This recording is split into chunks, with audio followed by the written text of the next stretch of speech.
To whom much is given, much is required. Part of that requirement is sharing. Culture is the heartbeat within our lives, and it's at the core of so many things.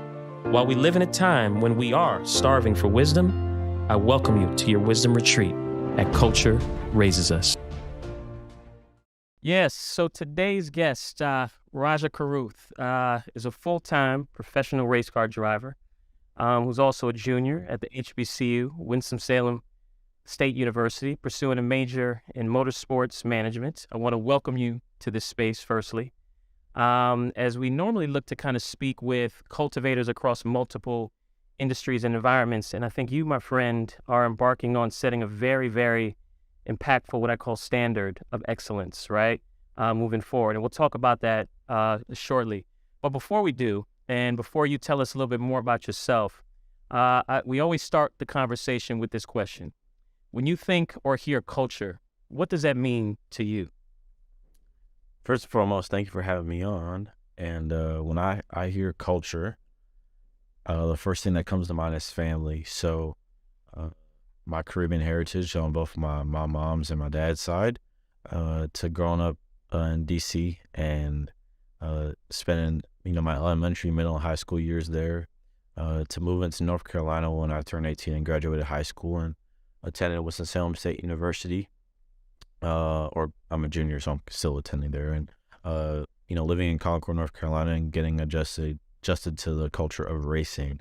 When I hear the word culture, I think about family and I think about identity. So from my grandma's food to her life lessons that she's taught me to the life lessons I've learned from working in race shops and going to the racetrack with my team on a weekly basis has changed my moral compass and really strengthened my character. So that's what I think about when I hear culture. I love that the definition for it is so rooted in family for you. And it's ironic that I was turned on to via your father, who's a great, great dude, professor over at the good old HU. And so hearing you speak about family like that makes total sense. And I think it's a great segue into tell us a little bit more about yourself outside of how much family means to you. Give us a little bit more line of sight into who you are. Yeah, so obviously, like we discussed, I'm a full-time driver in the Craftsman Truck Series, which is the equivalent of, AAA or AA, the G League or collegiate level basketball.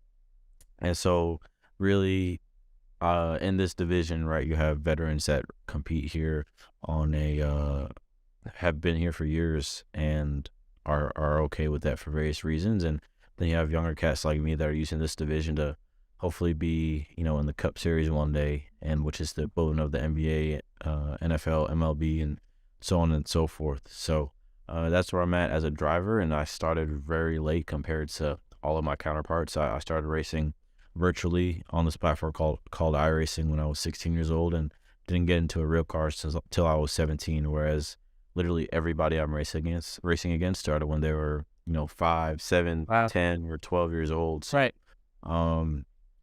That's who I am, I guess, as an athlete, and then personally, obviously, I'm continuing my education at an HBCU in Winston-Salem State, and that's something that's been internalized into part of me. My dad went to Clark Atlanta.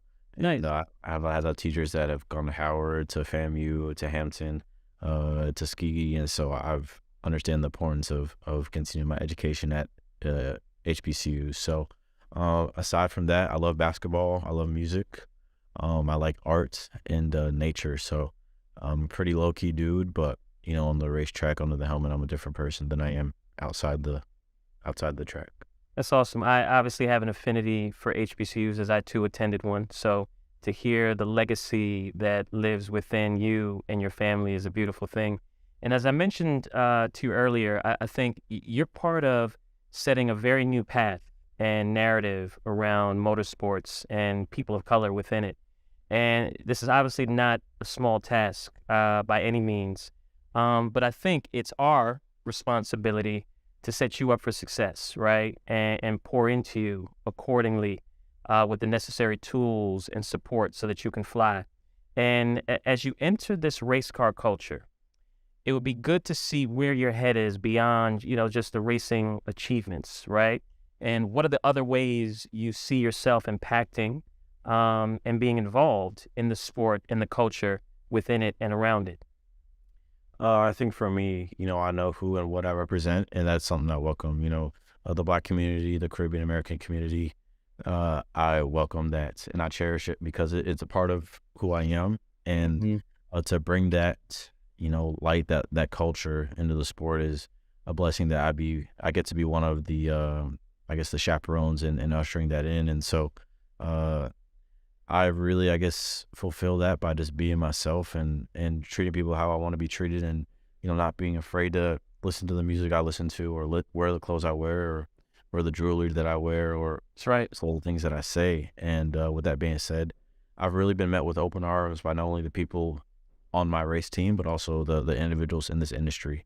And so it's been a blessing so far, and I've thoroughly enjoyed my time in the sport, and hopefully it's the first of many years to come. Yeah, I foresee that, and you're entering this at such a early, young age, as you mentioned. Maybe not as early as that as some of your counterparts, but how have you managed to kind of find the balance and not get kind of swept up in the commotion and the pressures that come with? I mean, this is a level of fame that you're now Yeah. embarking on.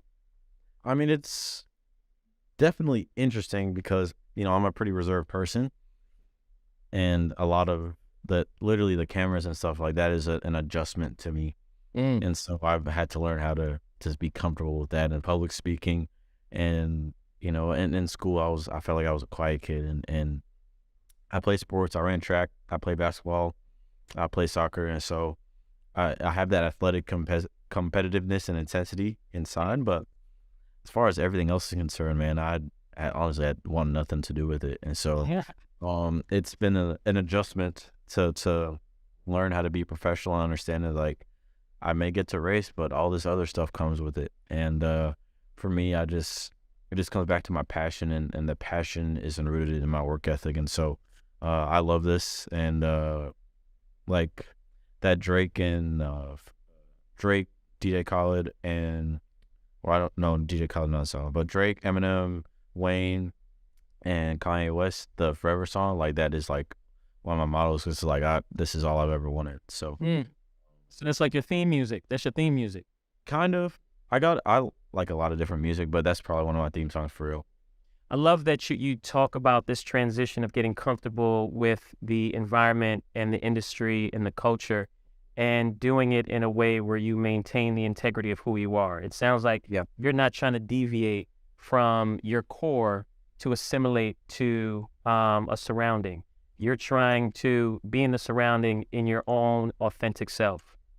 Yeah, that's a really good point, because when I first moved to North Carolina, I just turned 18 in the summer of 2020, and during that time, obviously, the things that were going on in this country was pretty impactful to me, especially being like a young Black man in this country, living 300 plus miles away from my family, just getting my driver's license, 1 bedroom apartment, working in the race shop where I was the only Black person there and the only person under 30 years old. So that was a very testing time. And so in those first 3, 6, 9 months that I lived here, I really just had to focus on just maintaining myself and learning how to exist and, Right. and function in this different culture here. But now I think I'm thankful for what my family has taught me, and for having them with me, every step of the way, Mm-hmm. because I wouldn't have changed anything for the world. There was a lot of like not so fun experiences and a lot of, very testing battles and situations, but definitely came out of it, and for the better for sure. Yeah, and you talk about, the culture and the industry that you're in is not one that there's a prominent presence of people of color. I mean, that's evident, right? So I think as you come into this, it's even more critical that you remain true to yourself to add this color, for lack of, but literally and figuratively, to this, right? And so with that, I mean, there's obviously a lot of stereotypes that are associated with this sport. Do you think you've started to help change the culture of racing and kind of evolve it in your mind? and what kind of work do you think is left to be done in regards to that? Man, I hope so, because a lot of the stereotypes, especially about like the innards of the industry and the individuals in it, are just really not true. A Oh, lot of that speak on really that. lies Yeah. there in with the fan base, honestly, more so than the people, the drivers, the pit crew athletes, the mechanics, the people, Wow. the road crew that travel to the racetrack, the NASCAR officials, like that. The stereotypes are really not true for the people that work in the world of NASCAR. And I felt like in years past, it's been so much true for more so the fan base than anything. And fortunately, like I said, I've for the most part have had positive encounters with people in the sport, and have really helped me along my way, along my way so far. And that with that being said, there's still a lot of work to do for just creating opportunities for people that have an interest or a passion or desire to be a part of the sport in any capacity, and just making it a feasible option for them. Not even from a driving standpoint, because you've got 40 drivers in each division, give or take, and then for each driver there's 3 to 9 different individuals that work on that vehicle that they Right. drive. So it's hundreds upon hundreds of individuals that work just on race teams, let alone parts vendors, officials, the legal aspect of it. And so just there's a lot of work to do, I think, to just present the different job opportunities and pathways that there are to have careers that maybe they start in NASCAR and end up somewhere else, or start somewhere and end up in NASCAR, because it's a lot of different opportunities in the sport that's really not shown.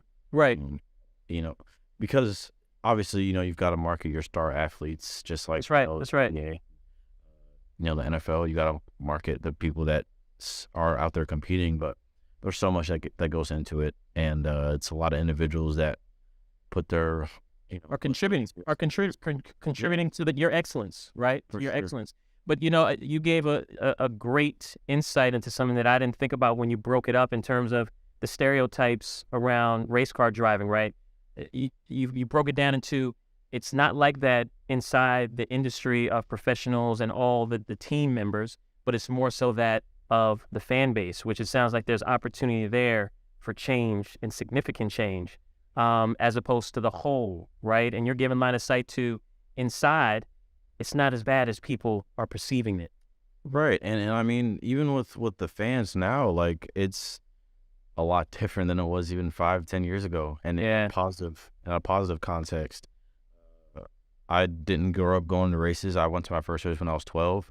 Mm. And obviously, since I've come around more recently, I wasn't around the sport in the early 2000s and before that, so I can't speak for Right, how it right. was back then. I can really only speak for my experiences. And every time I went to a race, like, outside of a few small instances here and there, I've had positive experiences, and not Good. dealt with anything really outside of like microaggressions, here and there. So I think there's, like I said, a lot of work to be done, but NASCAR, the sport, and then also I feel like the teams and then the individuals a part of it have done a great job so far. That's awesome. In my observation of the racing world, I think there's a great deal of the sponsorships, right? Sponsorships and the branding that's very much part of the culture from a visibility standpoint.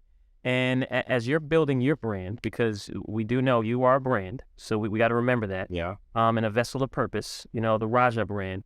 I think it's going to be critical that you choose and align with brands that fit the vision that you're kind of looking to drive long term. What's your process of vetting who you allow, and look at the words very purposely, who you allow to work with you in this respect?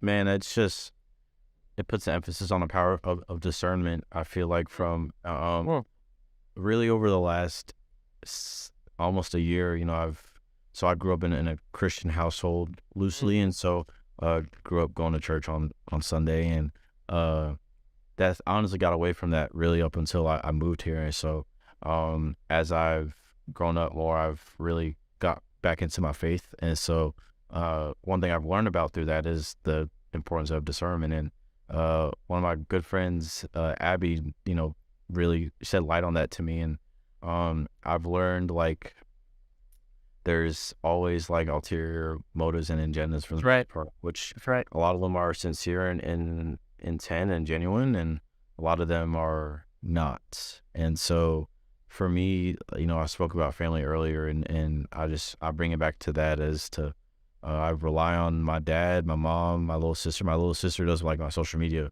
My dad's I love that. or Yep. and my mom helps me with like my legal and my school stuff. So I just try to keep it in the family as much as possible, and I'm still obviously open and willing to listen, and I'm receptive when people want to help me, and I'm extremely appreciative of it. But at the same time, I've learned honestly the hard way sometimes where people will represent that they want to help and then want to, I guess, use my branding or use me as a tool for their own benefit. The power of discernment has been something I've really had to learn and use in my career so far. Yeah, and it sounds like it's rooted in your relationship with God first and foremost, which is beautiful. And then through the tools that God has given you in your family.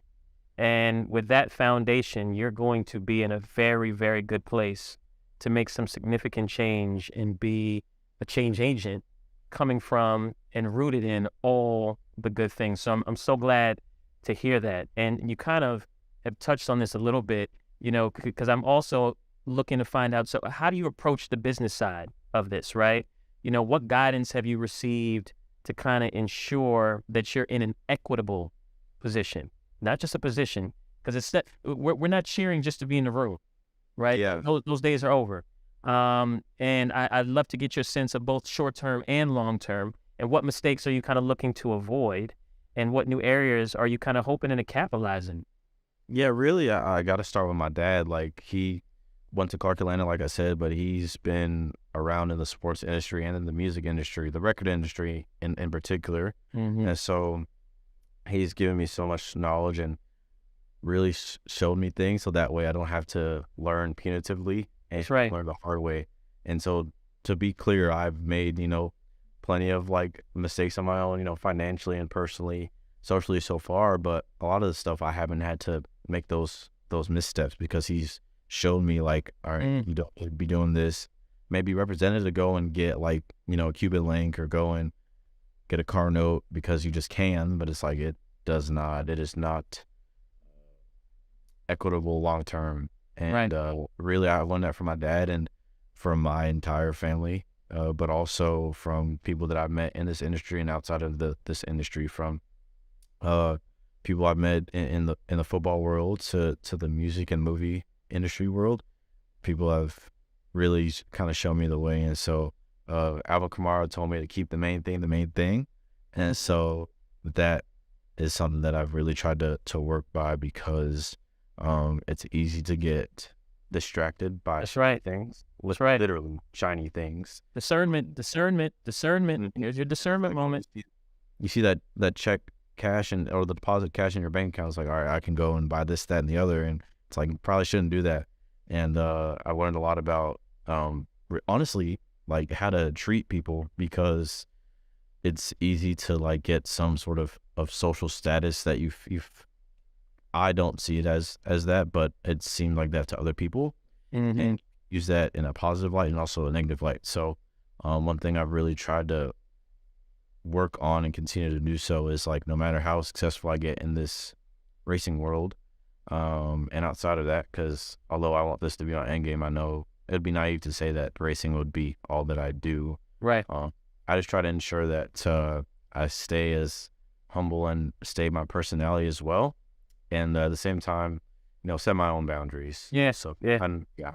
So you talk about racing being all that you do, or not being the thing that all that you do. Gaming, you talked about earlier, played a significant role in this transition, right, into getting into race car driving, and it's being at like the new frontier, you think, that will usher in the next generation of professional drivers. And it's funny, when I worked for Adidas, I was part of a group that was actually tasked with building the narrative around gaming being like the modern day athlete, similar to basketball players or football players or soccer players, because they train for their craft. They got coaches, there's scholarships, there's majors now. at schools and things to that degree.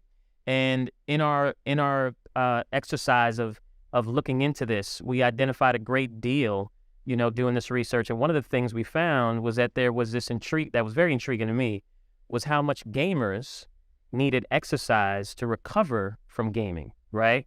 Because they have such a high level of cortisol, which is associated with like adrenaline during gaming. And then we also found how athletes use and need gaming as a form of recovery. Which one are you, and what impact did this have when you, just years back when you were still in high school? Honestly, man, both. Because even like so I would say 1 year, I had in the winter I did like 2 a day. So I ran indoor track, but also played basketball at my high school, and those were some really testing days. And a lot of the ways I would use to decompress would be just getting and playing NASCAR games on the PlayStation. And so the summer of that following year, when I was a rising junior in high school, that's when I first started racing on iRacing and started my virtual racing career. And so I would be on there for whenever I was not at my summer job. I would be on my makeshift setup at my house, on my family's house. And after that, on evenings, I would go up to Wilson High School, or Woodrow Wilson High School in DC, and have track practice in the summer. So I think it worked both ways. And for me now, like it really works hand in hand, because I start my days with workouts at 7 in the morning, Monday, Tuesday, Wednesday, Thursday. And then usually in the evenings, whenever I get home, 6, 7, 8 o'clock, once I finish like making dinner or doing the things I've got to do, I'll either get on my iRacing rig to practice, or just make laps for the next race, or hop on the PlayStation and just play like, I don't know, Red Dead or Minecraft or something, just to free roam, just to Nice. decompress and escape a little bit.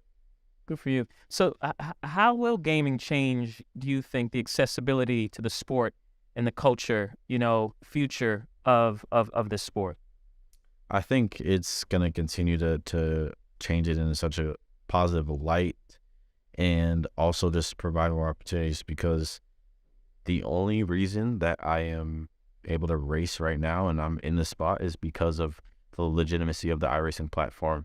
And if that wasn't the case, I'd still be a fan. I'd probably be going to either Winston or A&T or Morehouse, to be completely real, just wanting to be around the sport in some capacity. But I think at the same time, with how more useful and accurate iRacing becomes, I think it'll be still an avenue for drivers to start their careers and then jump to real life racing. William Byron, that's a driver in the Cup Series, he started racing on there a couple years before me, and now he's a multi-time winner and perennial contender in the Cup Series. And Wow. a lot of my fellow racers that I raced against, I spent time with racing with them on iRacing, and they were, like myself, are really advanced on that platform and have translated those skills to real life. So I'm not entirely sure how it would translate to other sports, because I can't say that playing 2K is gonna Right. and hoop, but I feel like for racing in particular, it's a really good tool, and it's got a chance to be pretty special one day. So you see it playing a huge role, huge role. So with that, I then look at, if gaming plays a huge role, I'd love to see what's the narrative or the imprint that you want to bring to the sport of race car driving, and how do you want your legacy to be remembered? Honestly, man, what I've been trying to bring is, like, obviously my driving's number one, and I work on my craft every day, but I try to bring like a little of my swagger too, from how I dress to the music I listen to, and just my personality. That's really what I try to do, even on, I'm not obviously in the Cup Series, but hopefully I'm there one day and I can continue on. No, you will. My trajectory. We're going to manifest that. Yes, sir. Manifest that. And I think my legacy, it's hard to say, because I'm extremely goal-oriented and results desiring. And so, part of me is like, I want to have extremely high and numerous accolades in the sport from an accomplishment and achievement standpoint, but also, like, I learned the importance of people. So I feel like I would love to have had a positive impact on everybody that I've had the chance to work with.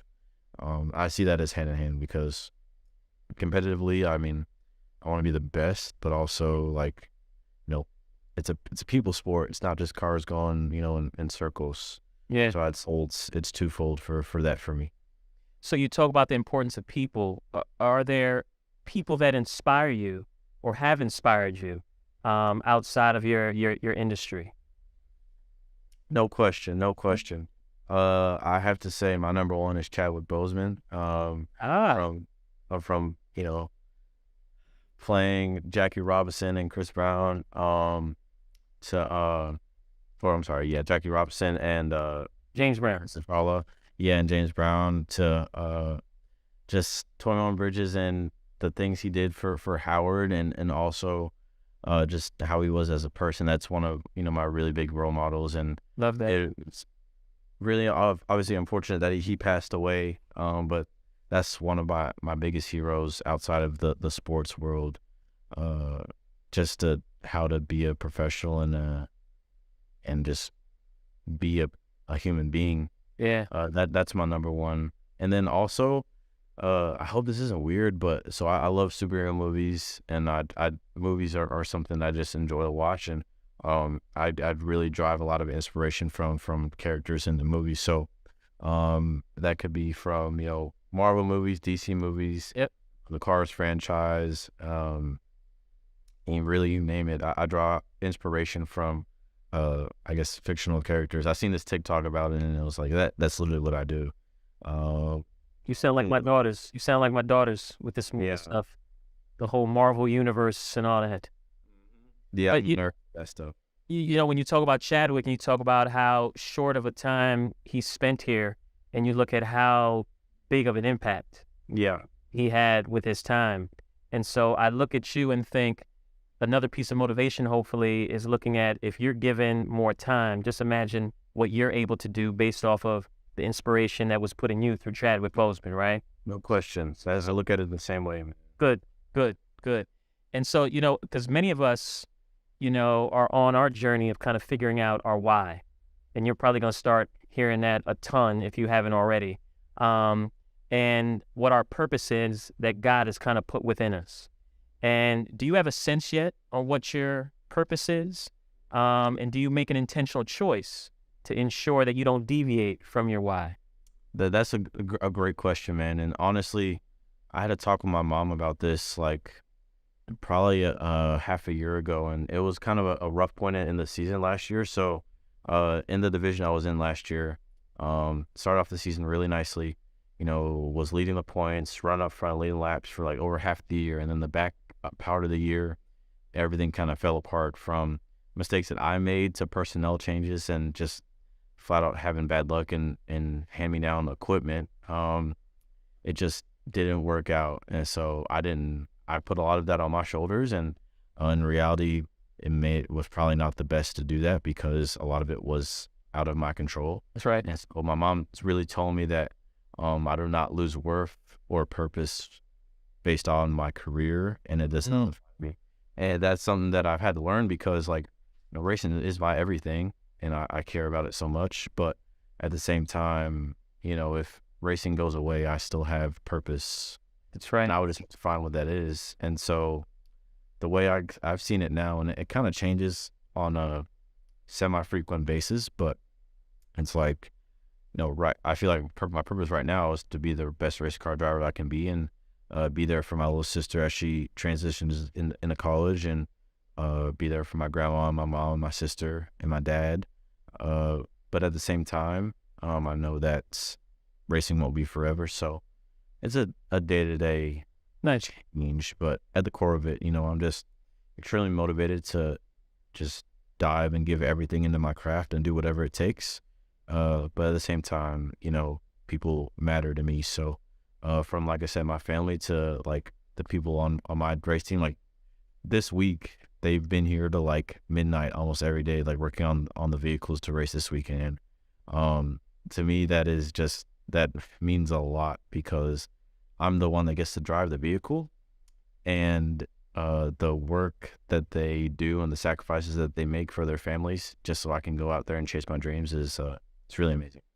Yeah, and your craft is the gift that God gave you. And thank God that you were able to tap into it, and you had the support of a family who are galvanizing around ensuring that you are able to do it at the highest level, at the best level.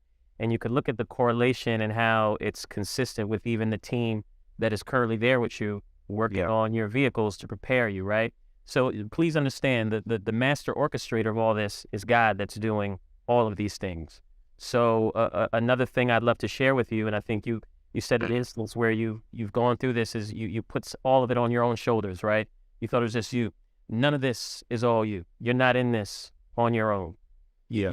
You have a village that is going to help propel you, support you, and pour into you accordingly. And you could look to us as being new members of that team to definitely do that for sure. But I love that. Yeah, absolutely. I love that you've recognized it within your family, you recognize it within your crew, and your extended family is going to continue to help propel you through for that for sure. So alleviate that burden of thinking that you're on your own and you got to do everything yourself. We're here to help you and Yeah, man. to make that Like, possible. one thing I've learned too, like, so I've lived by myself for almost the last 3 years during probably the most important years of your youth, from the time you turn 18 up until, like, being graduated from college. Mm-hmm. And so a lot of times I did feel by myself because my dad would come with me to the racetrack and spend time down here with me. Same with my sister, same with my mom. But a lot of times it was just me on the day to day. And so I learned that although I'm by myself, sometimes that doesn't mean I'm alone. And that took me a bit to figure out, because it was like, the phrase like one call away is like really true. I'm fortunate in my case, because I know other people's families dynamics are different. And like I'm really lucky to have my dad in my life, because he didn't have his dad in his life. Right. And so Right. A lot of my friends didn't have that either. And I'm extremely blessed to have that be the case. So I've really learned, like you said, it's a village and you're never in this alone. You've got to take accountability for yourself. Oh, absolutely. 1,000%. And what you need to, in your part. Absolutely. But at the same time, it's like, it's not just you. And you got to, especially it's easy in the racing world to like get emotional, like do reckless things and like destroy your equipment and stuff. And it's like, but no, like my guys have spent hours on this stuff. Aaron, this is great. And with their families and doing other things that they care about. And, it's not just you is the thing I've learned. I love it. Well, we always end these sessions, we make the correlation to the work that's done in cultures and shaping cultures, to like farming and planting seeds and watering them and how they blossom. And so I'd love for you to share, if there were 3 seeds that you would want to leave with the stewards of culture moving forward, what would those 3 seeds be? These 3 important things. Ooh, that's really good. That's a really good question. I feel like I really operate on a day-to-day basis by like 2 or 3, like, I guess, core concepts. I could share those. Please. I would say first, it applies to like my profession, my career, and just being fully committed to it and all in, 10 toes down, 10 figures fully in, from the time I wake up to the time I go to bed. Like I'm up 6:30 every morning. I'm not in bed till 11 o'clock, midnight. And I would love to go to bed early, but I know I can't because I've got more things I got to do. And getting up in the morning is hard, but I'm still getting up. And that's because I want this with every hair on my skin and every cell in my body. So I'd say first one would be just commitment. I don't know the right word for it, but I guess you could say commitment. Commitment. Dedication or something like that. Yep. Second, I think it's just people, just the word people, from how you treat them to understanding their importance and being thoughtful, and obviously setting boundaries and not being taken advantage of. But That's right. There's moments to be selfless and there's moments to put yourself first. So I would say people is my second one. And then my third one, I feel like it's just would be thoughtfulness as a whole. So that applies to your career, it applies to your family, it applies to your mental state, and obviously holding yourself accountable, but making sure like you're good in your head and giving yourself grace when you deserve it, and not being extremely hard on yourself, which I am a, a, a bad person about being unfair to myself and holding myself to high expectations. So I'll say thoughtfulness is my third one, because thinking things through, and I think works for every walk of life. So those would be my three. Listen, you are wise beyond your years, and you have a great, bright future in front of you, but you also have an impactful presence right now. And you, my friend, are going to be the greatest race car driver that you decide to be. You will be the greatest race car driver that you decide to be. And I really look forward to seeing how God is going to continue to use you, because you have a spirit that's needed to touch many, many people. And that is the goal of all this. You are here to inspire others to tap into their gifts like you're tapping into yours. And I want to tell you, we are going to be here to support you. We are going to be here to see you fail and make mistakes. We're going to be here to see you excel and flourish throughout this whole journey. But I sincerely want to say thank you for your time. But more importantly, I want to thank you for being comfortable with being you. I appreciate that, man. That's something I've had to learn too.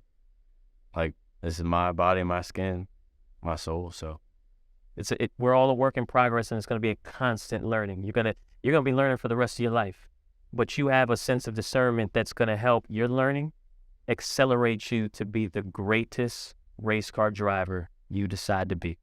And for that, I thank you. Thank you for having me on. It's been a pleasure. It's a pleasure, man.